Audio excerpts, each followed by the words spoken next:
السلام عليكم، ازيكم يا جماعة؟ عاملين ايه؟ تعالوا النهاردة هنشوف الست أمينة شلباية وهي بتعلمنا الكتاكيت التكاتيك الاتيكيت حاجة كده يعني.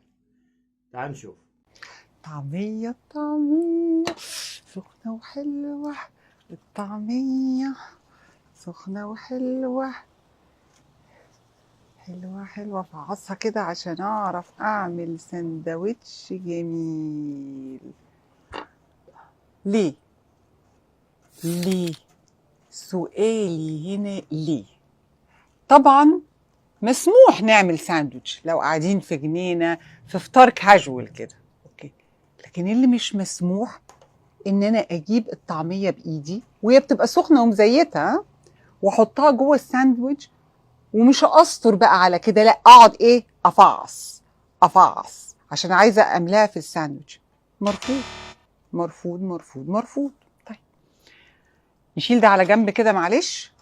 ايه الصح؟ اعمل ايه؟ ما انا عندي شوكه اهو ومعلقه، ما اخد الطعميه وهي سخنه وملهلبه واحطها في طبقي. حلو كده، خلاص جميل تمام. عايزه العيش بتاعي، باخد العيش بتاعي وبحطه في طبقي.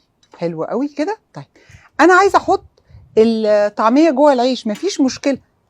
ما اظرف بكتير من اني اقعد اعمل اللي بتعملوه ده اهو.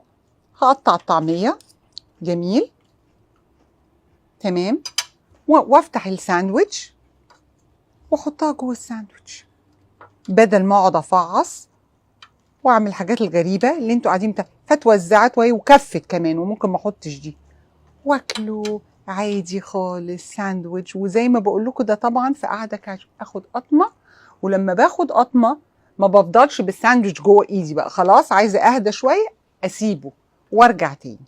هو ده الصح يا جماعه.